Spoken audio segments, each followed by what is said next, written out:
श्री गुरुचरित्र अध्याय 36. परान्नदोष धर्माचरण. ओम श्री गणेशाय नमः. श्री सरस्वत्यै नमः.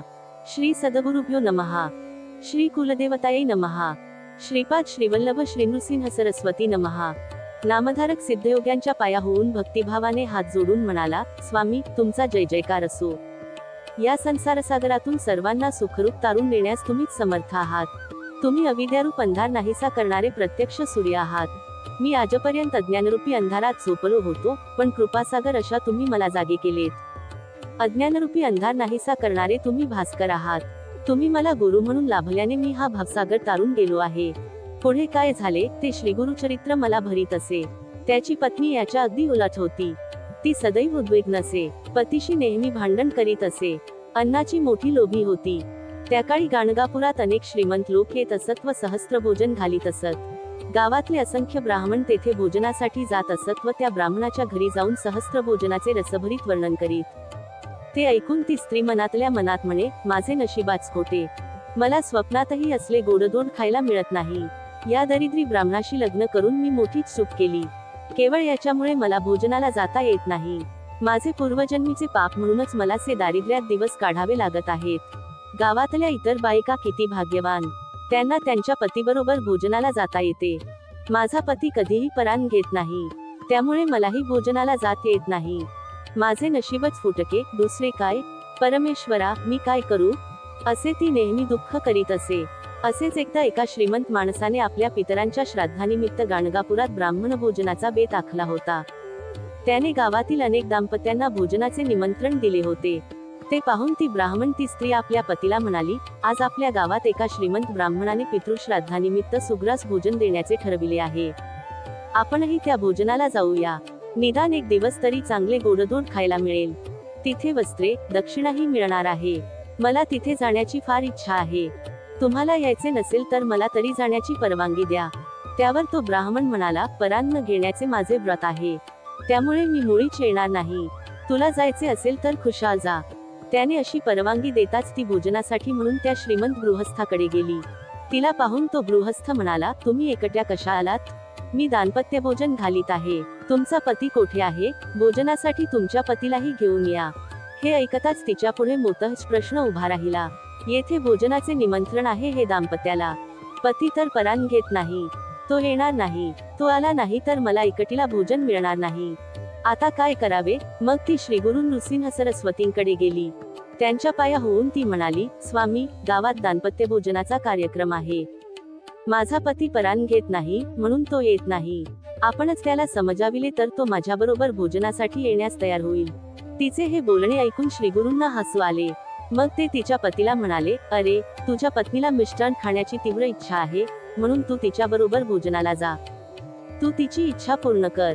कारण कुलस्त्रीचे मन कधीही खिन्न असू नये. श्रीगुरूंनी असे सांगितले असता तो ब्राह्मण हात जोडून म्हणाला, स्वामी परान्न घेण्याचा माझा नेम आहे, परंतु तुमची आज्ञा मला शिरसावंद्य आहे. जो आपल्या गुरुची आज्ञा मानित नाही त्याला भयंकर अशा रौरव नरकात जावे लागते, म्हणून मी पत्नीबरोबर भोजनाला जाईन. मग श्रीगुरूंचा निरोप घेऊन ते दाम्पत्य भोजनासाठी गेले. आज आपणास सुग्रास भोजन मिळणार या विचाराने त्या ब्राह्मण स्त्रीला मोठा आनंद झाला. ती दोघे पानांवर बसली. वाढण सुरू झाले. भोजनाला सुरुवात झाली.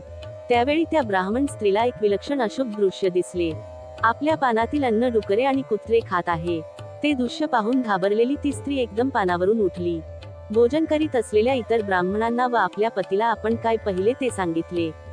मग ती आपल्या पतीसह घरी परत आली. ती पतीला म्हणाली, तुम्ही कुत्र्याने व डुकराने उष्ट केलेले अन्न खाल्ले तसे मला दिसले. मला याबद्दल क्षमा करा. तुम्ही नको नको म्हणत असतानाही मी तुम्हाला भोजनाचा आग्रह केला, माझेच चुकले. हे ऐकून त्या ब्राह्मणाला अतिशय राग आला. तो दोहखाने म्हणाला, माझे दुर्दैव म्हणून तुझ्याबरोबर भोजनाला आलो.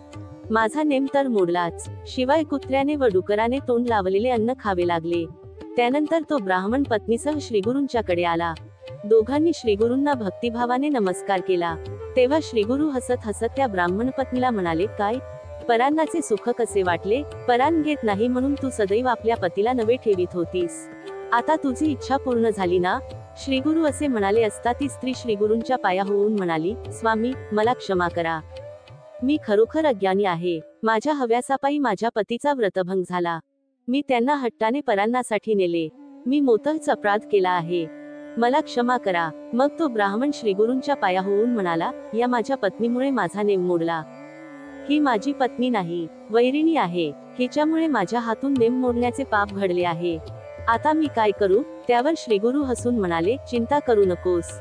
तू तुझ्या पत्नीची परान्नाची वासना पुरविली आहेस. आता तिचे मन तृप्त झाले आहे. आता ती पुन्हा कधीही परान्नाची इच्छा करणार नाही.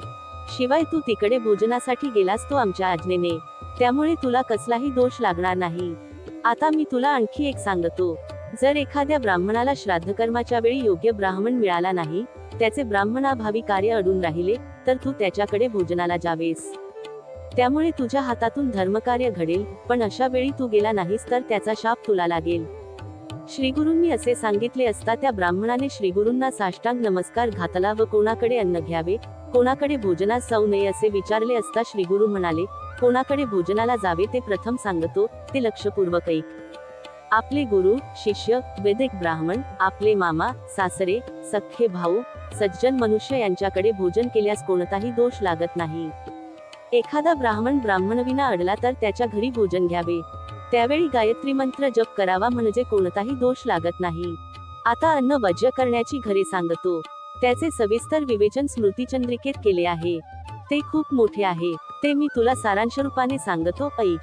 आपल्या आई वडिलांकडून आपली सेवा करून घेणारा धनलोभी, आपल्या बायका मुलांचे हाल करणारा गर्विष्ठ चित्रकार, मल्ल असलेला ब्राह्मण, वीणावादक, समाजाने बहिष्कृत केलेला, याचक वृत्तीचा, स्वतःची स्तुती करणारा, परनिंदा करणारा, क्रोधी, पत्नीने टाकलेला, तामसी वृत्तीचा, कंजूष, दुराचारी, लोंगी, व्यभिचारी, निपुत्रिक, विधवा स्त्री, स्त्रीच्या अधीन असलेला पुरुष, ब्राह्मण असून सोनारकाम करणारा, अतियज्ञ करणारा, लोहार, शिंपी, धोबी, दारू तयार करणारा, आपल्या जाराबरोबर राहणारी बाहेरख्याली स्त्री, चोर, कपटी, पतिताकडून धन घेणारा, सौदागर, देवभक्ती न करणारा, जुगारी, स्नान न करता भोजन करणारा, संध्यावंदन न करणारा, कधीही दान धर्म न करणारा, आपल्या पितरांचे श्राद्धकर्म न करणारा, दांभिकपणे जप करणारा, पैसे घेऊन जप करणारा, दुसऱ्यावर केलेले उपकार बोलून दाखविणारा, व्याजाने पैसे देणारा, विश्वासघातकी, कुलपरंपरा मोडणारा,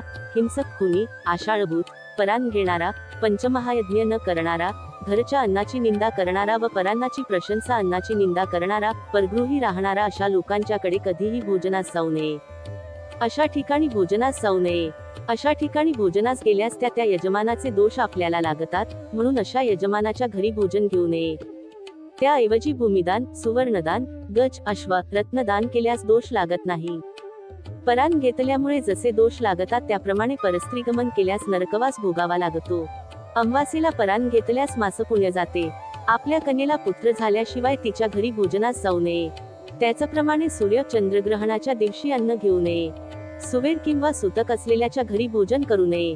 ब्राह्मणांनी जर आपला आचारधर्म पाळला तर त्याला कधीही दैन्य, दारिद्र्य भोगावे लागत नाही. सर्व देव देवता त्याच्या अंकेत होतात. त्याला महासिद्धी प्राप्त होतात. आजकाल ब्राह्मण उन्मत्त झाले आहेत, म्हणून त्यांना दैन्य, दारिद्र्य भोगावे लागत आहे. श्रीगुरूंनी असे सांगितले असता त्या ब्राह्मणाने, मला आचारधर्म सांगा, अशी विनंती केली असता श्रीगुरू म्हणाले, पूर्वी नैमिषारण्यात सर्व ऋषीमुनी यांनी पराशरांना हाच प्रश्न विचारला होता. त्यावेळी पराशरांनी सर्वांना आचारधर्म विस्तारपूर्वक सांगितला होता. तोच मी तुला थोडक्यात सांगतो. प्रत्येकाने पहाटे लवकर उठावे, गुरुस्मरण करावे, ब्रह्मा, विष्णू, महेश यांचे ध्यान करावे, सूर्यादी नवग्रहांचे स्मरण करावे, सनकादिकांचे स्मरण करावे, प्रातःस्मरामी ने प्रारंभ होणारे प्रातःस्मरणीय श्लोक म्हणावेत. हे सर्व अगोदर शौचमुखमार्जन करून, हातपाय धुवून, स्वस्थ बसून करावे. स्नानापूर्वी व नंतर आचमन करावे. त्याचप्रमाणे झोपण्यापूर्वी, उठल्यावर, भोजनापूर्वी, भोजनानंतर, जांभई किंवा शिंक आल्यावर, लघुशंका व शौच केल्यावर, वात सरला असता, वाईट दृश्य दिसले असता आचमन करावे. आचमनासाठी पाणी मिळाले नाही तर डोळे व कान यांना स्पर्श करावा. ब्राह्मणाच्या उजव्या कानाजवळ सूक्ष्मरूपात अग्नी, वायू, अपोदेवता, चंद्र, सूर्य, वेद व वरुण या 7 देवता असतात. डोक्यावर उपरणे बांधून व जानवे उजव्या कानात अडकवून नैऋत्य दिशेत शौचास बसावे. खाली मान घालून बसावे. दिवसा उत्तरेकडे व रात्री दक्षिणेकडे तोंड करून बसावे. मौन पाळावे. इकडे तिकडे पाहू नये. उभ्याने लघुशंका करू नये.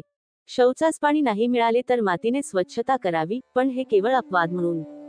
नुसत्या मातीवर किंवा हिरव्या गवतावर बसू नये. मातीने हात स्वच्छ करावेत. यानंतर स्नानविधी सांगितला आहे. स्नान केव्हा करावे, स्नानासाठी कोणते पाणी योग्य, कोणते अयोग्य तेही सांगितले आहे. स्नानानंतर कोणती वस्त्रे परिधान करावीत, भस्म व चंदन कसे लावावे ते सांगून संध्यावंदन, गायत्री मंत्र, त्यातील 24 अक्षरे, त्यांच्या देवता, गायत्री ध्यान, गायत्री जप, जपासाठी योग्य वेळ, आसन, जप करताना कसे बसावे, काराचा दैवी अर्थ इत्यादी सर्व तपशिलाने सांगितले. पंचमहायज्ञ, वैश्वदेव का करावेत, कसे करावेत, तर्पणाचे प्रकार कोणते इत्यादी दैनंदिन कर्मकांड सविस्तर सांगितले. अन्नदानाचे महत्त्व, अतिथीचे स्वागत कसे करावे, अतिथी सेवेने कोणते पुण्य मिळते, अतिथीची उपेक्षा केल्याने कोणता दोष लागतो, हे सांगून भोजनपत्रे कशी असावीत, कोणत्या दिशेने तोंड करून भोजनास बसावे, भोजनापूर्वी आचमन, चित्राहुती, प्राणाहुती कशा द्याव्यातम भोजन कसे किती वेळात करावे, कोणाबरोबर भोजन करावे, भोजन कोठे करावे, कोठे करू नये, अन्न उष्टे केव्हा होते, रात्री भोजनाच्या वेळी दिवा प्रज्वलित का ठेवावा, भोजनानंतर पाणी कसे प्यावे, कसे पिऊ नये, कोणते पाणी घ्यावे, भोजन संपल्यावर हात कसे धुवावेत, चूल किती भराव्यात, कोणत्या वेळी, कोणत्या तिथीला काय खावे, काय खाऊ नये, भोजनानंतर तांबूळ का खावा, कोणी खावा इत्यादी बारीकसारीक गोष्टींविषयी सूचना केल्या असून झोपण्याचा विधीही सविस्तर सांगितला.